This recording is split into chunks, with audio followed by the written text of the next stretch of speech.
Almas queridas, Jesus, em seu infinito amor, nos permite mais este encontro ou reencontro. A todas, a todos, a minha gratidão, o meu abraço, o meu carinho, com votos de muita paz. Nosso tema: simplicidade e pureza de coração. Estamos iniciando nesta oportunidade o estudo do capítulo 8 do Evangelho segundo o Espiritismo. Bem-aventurados os que têm puro o coração. Em Mateus, capítulo 5, nos primeiros versículos, encontramos as bem-aventuranças. E uma delas é precisamente esta, que está no versículo 8.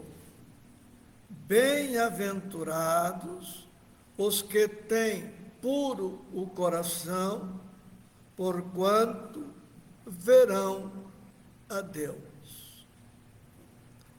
Ao contrário do enunciado por Jesus, nós teríamos: infelizes todos aqueles que trazem a mente e o coração com impurezas. E como todos nós trazemos impurezas, compreendemos já no início das nossas reflexões onde está a causa dos nossos sofrimentos. Precisamente nas impurezas mentais, emocionais, sentimentais, que ainda ostentamos. Outra reflexão introdutória é esta: ao dizer bem-aventurados os que têm puro o coração, porquanto verão a Deus, Jesus apresenta a consequência, o efeito positivo, os benefícios da pureza espiritual, porquanto verão a Deus. Ou seja, a impureza representa lixo, sujidade, de maneira a toldar a visão, a dificultar ou a impedir mesmo a visão das coisas. Bem-aventurados os que têm puro coração, porquanto verão a Deus. Jesus está dizendo da recompensa que a criatura obtém quando se empenha pela pureza íntima, porque conquista a visão clara das coisas, que lhe permite ver a Deus em tudo, em todos, sempre, inclusive nas dores, nas dificuldades. Quando o espírito vai atingindo um maior grau de pureza, ele vê Deus em tudo.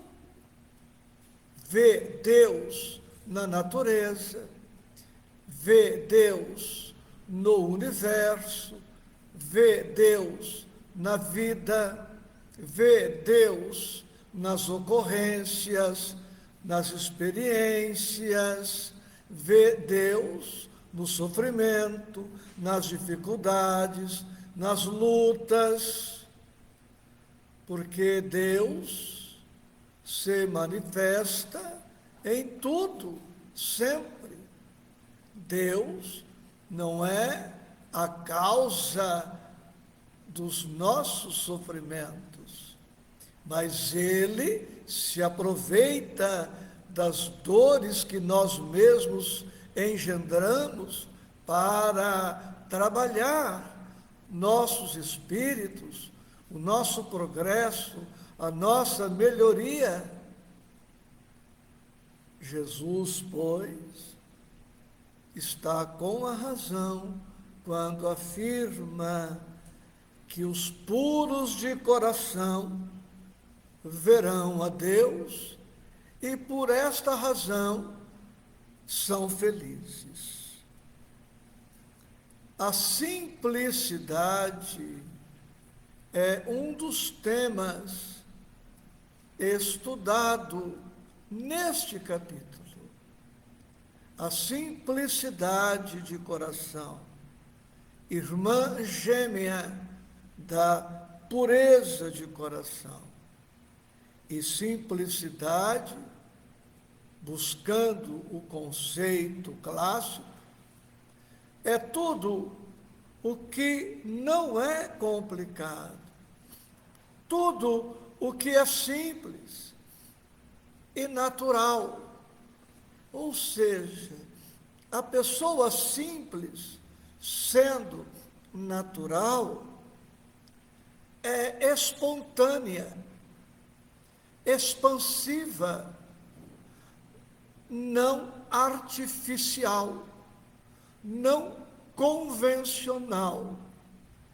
A sua simplicidade será notada não apenas por fora, mas será notada muito especialmente por dentro, pelas características amenas, suaves, ternas, carinhosas de sua personalidade descomplicada. A pessoa simples não cria problema onde não há necessidade de criar problema.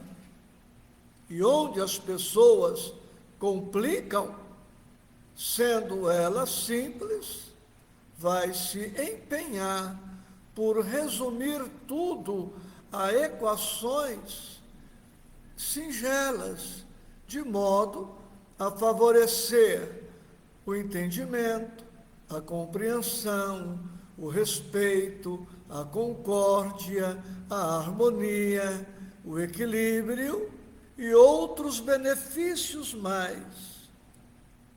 Pureza, óbvio, é o contrário de impureza.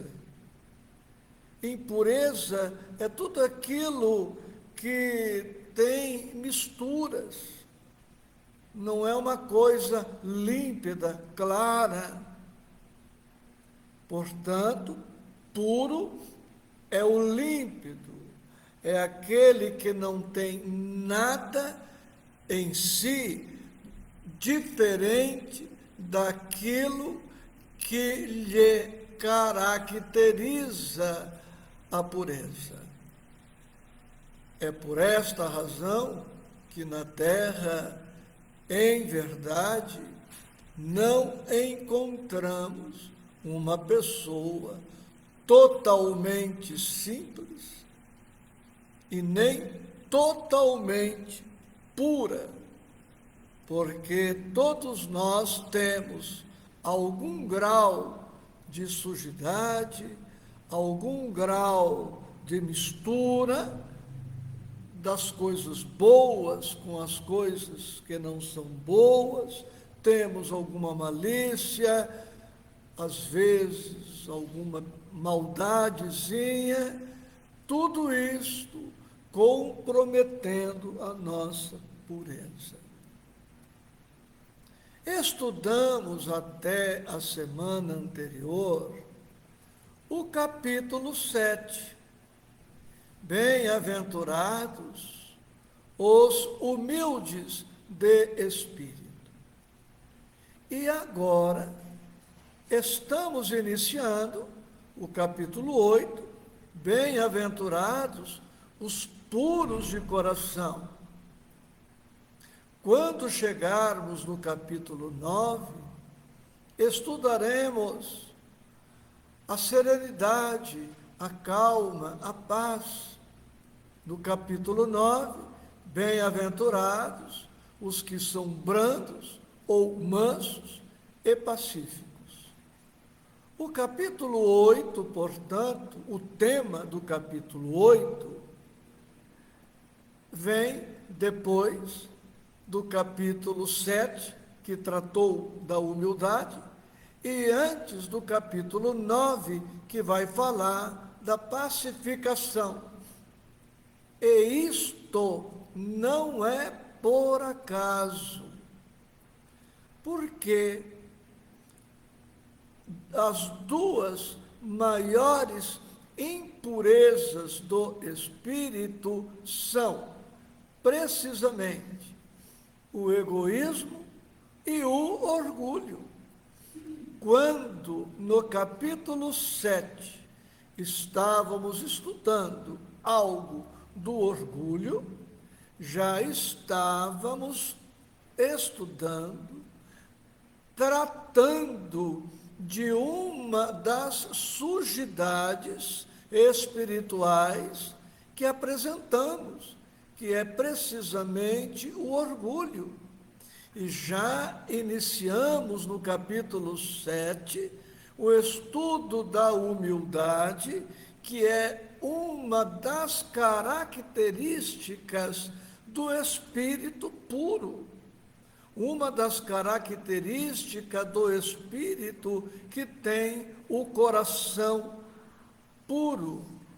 Portanto, orgulho e egoísmo são duas sujidades que, consequentemente, diminuem e de maneira importante o grau de pureza que poderíamos ostentar.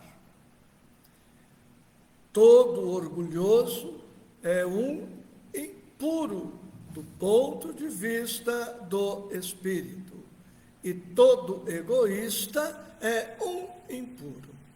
E podemos antecipar dizendo, quando chegarmos no capítulo 9, nos deteremos melhor, mas toda pessoa colérica é impura, toda pessoa desobediente, revoltada, insatisfeita, inconformada, rebelada, apresenta impurezas.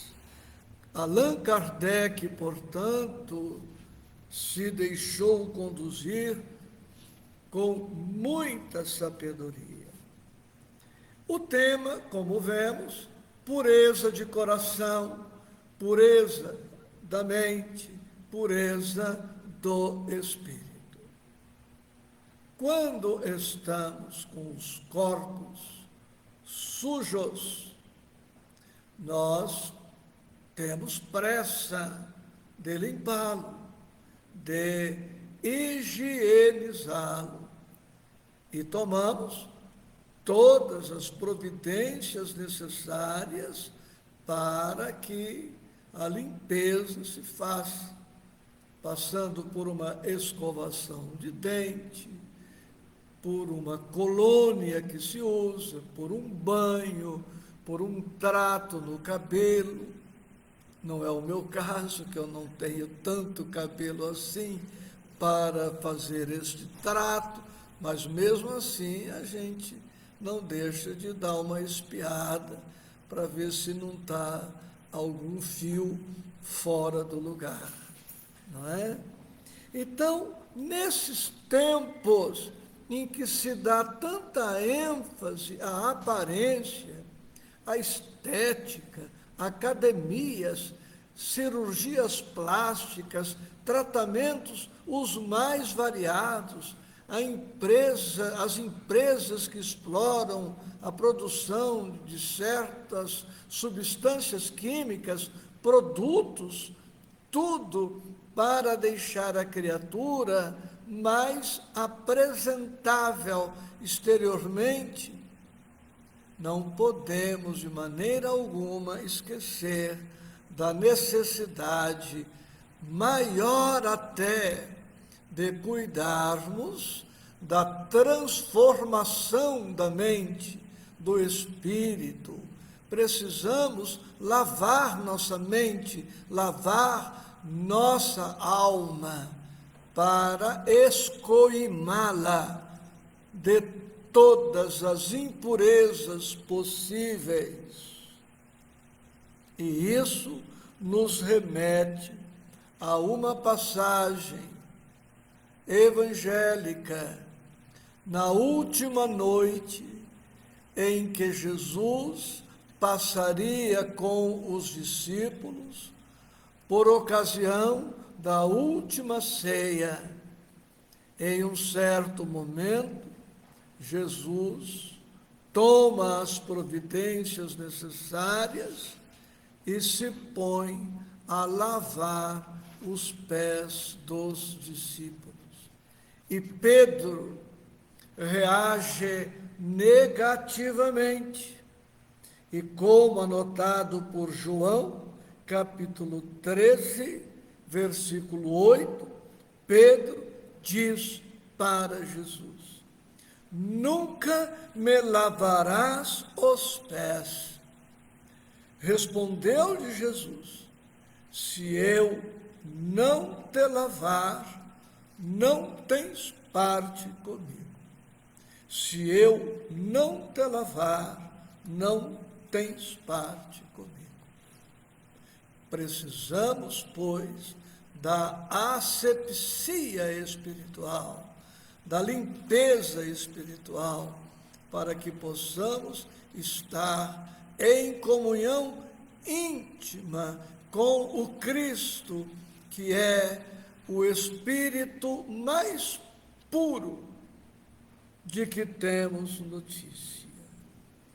E Emmanuel, em seu livro Caminho, Verdade e Vida, capítulo 5, por título Bases, nos diz: com Jesus tudo se renova, e a criatura compreende que não fora essa intervenção maravilhosa e não poderia participar do banquete da vida real. Então, como o apóstolo de Cafarnaum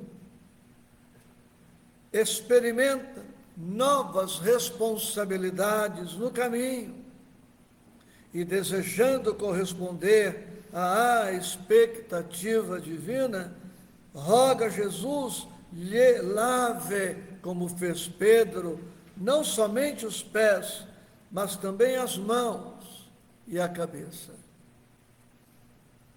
O Evangelho é esta água lustral, através da qual nós faremos a higienização do nosso espírito. Ainda temos alguns minutos, e neste mesmo capítulo 8, nós temos uma passagem extraída do Evangelho de Marcos, capítulo 10, versículos 13 a 16. Aquela célebre passagem em que os discípulos, inquietos, estressados, obstaculizam as crianças de se aproximarem de Jesus. E Jesus repreende os discípulos. Mas permitam-me a leitura do Evangelho de Marcos. Apresentaram-lhe, então, algumas crianças, a fim de que ele as tocasse.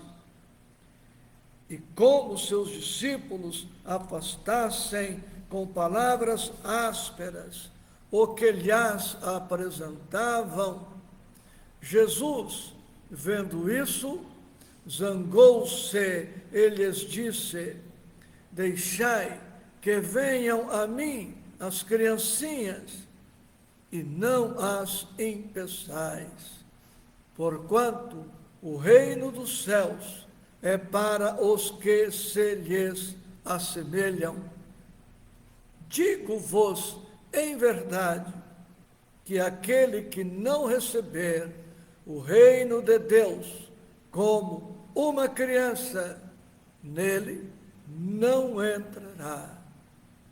E depois de as abraçar, abençoou-as, impondo-lhes as mãos. Trazendo parte do comentário de Allan Kardec, encontramos este pensamento no item 3. A pureza do coração é inseparável da simplicidade e da humildade. Exclui toda ideia de egoísmo e de orgulho.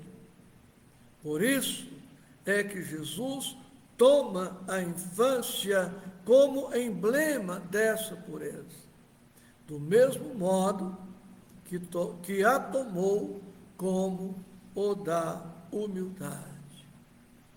Precisamos afirmar, no início do estudo do item 2 e também de parte do item 3, que, em relação a Jesus, somos todos crianças. Podemos, em relação aos nossos irmãos de humanidade, apresentar algum grau de experiência, de evolução, de maturidade espiritual. Mas a distância evolutiva entre nós e o Cristo é tão grande que todos nós podemos e devemos nos considerar como autênticas crianças. E por esta razão, precisamos tomar todo o cuidado para que não sejamos nós aqueles que se transformarão em obstáculos para que as demais crianças que compõem a humanidade se aproximem de Jesus. É preciso que nós, que já apresentamos uma maturidade mínima, uma compreensão mínima, uma estrutura mínima, auxiliemos aqueles irmãos mais infantis, mais imaturos, mais verdes, mais despreparados, menos informados, e não nos tornemos, repetindo, óbice, obstáculo, impedimento para que eles venham a conhecer o Mestre, a amar o Mestre e a buscar o Evangelho. Jesus diz em Marcos: aquele que não receber o reino de Deus como uma criança. nele não entrará. Aquele que não receber o reino de Deus como uma criança. Uma coisa, meus amigos e minhas amigas, é alguém entrar na igreja, entrar no templo, entrar numa religião. Outra coisa é a igreja, o templo, a religião e, sobretudo, a espiritualidade entrar na vida da pessoa.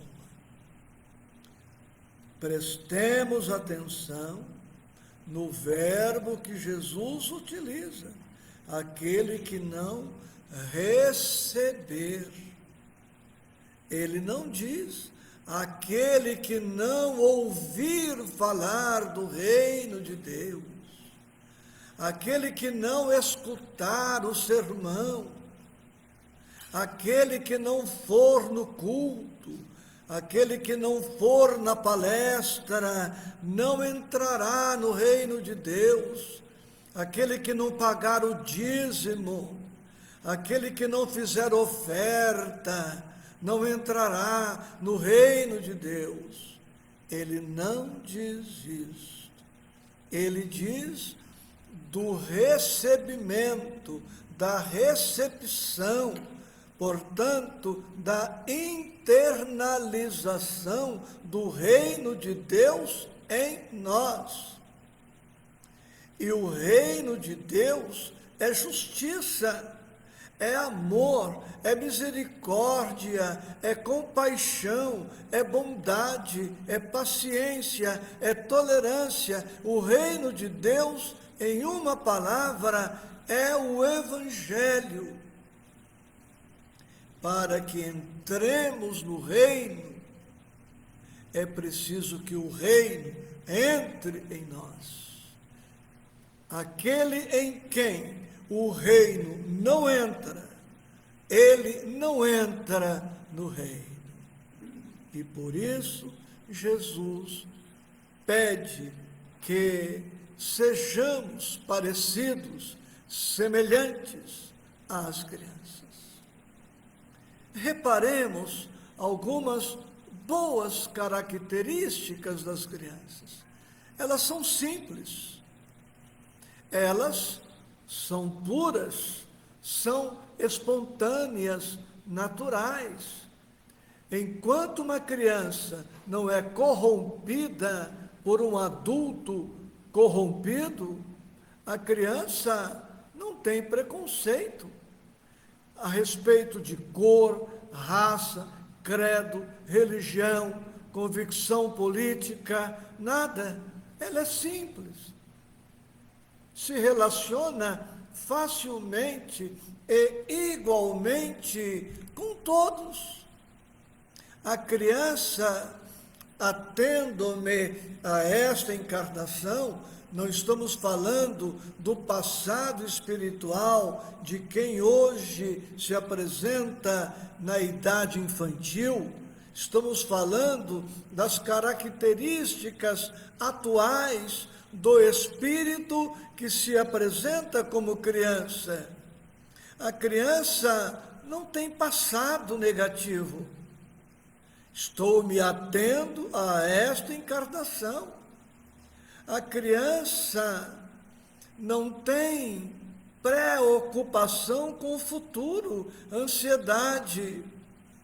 A criança tem a boa característica de viver no presente.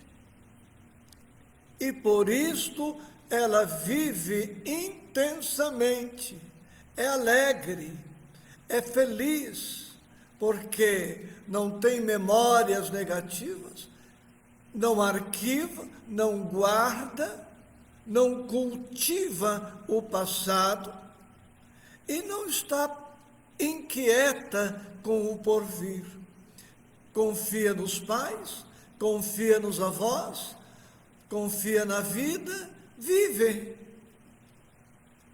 Então, o espírito não pode perder estas características da confiança viva, da esperança viva. O espírito não pode perder esta característica de viver o agora, certo de que a lei é de justiça, é de causa e efeito, certo de que, se viver bem hoje, viver bem amanhã ou depois, haverá certamente de colher o resultado deste estilo de vida, deste modus vivendi. O apóstolo Paulo, escrevendo à igreja de Éfeso, como vemos em sua carta aos irmãos Efésios, capítulo 4, versículo 23, anotou: e vos renoveis no espírito da vossa mente. Em algumas traduções encontramos: e vos renoveis no espírito do vosso sentido. Também serve, mas renovar-se mentalmente melhor se aplica ao capítulo 8 do Evangelho. E Emmanuel, com seu magistério maravilhoso, em seu livro Ceifa de Luz, capítulo 28, Estado Mental, nos orienta. A carga de condições menos felizes que trazemos de vidas passadas pode, comumente, acarretar-nos difíceis provações e privações de caráter negativo quando de nossa permanência na Terra. Indiscutivelmente, prossegue o querido mentor, nem sempre conseguimos eleger as ocorrências que nos favoreçam os melhores desejos, mas podemos, em qualquer posição, escolher o estado mental justo para aceitá-las, com a possibilidade de convertê-las em trilhas de acesso ao infinito bem. E depois de aceitá-las construtivamente, verificamos que a bondade de Deus nos concede a bênção do trabalho, na qual ser-nos-á possível ajudar-nos para que o céu nos ajude, abreviando qualquer período de prova, renovando o campo íntimo, sublimando a existência e acendendo a luz inapagável do Espírito em nosso próprio destino, para a edificação do futuro melhor.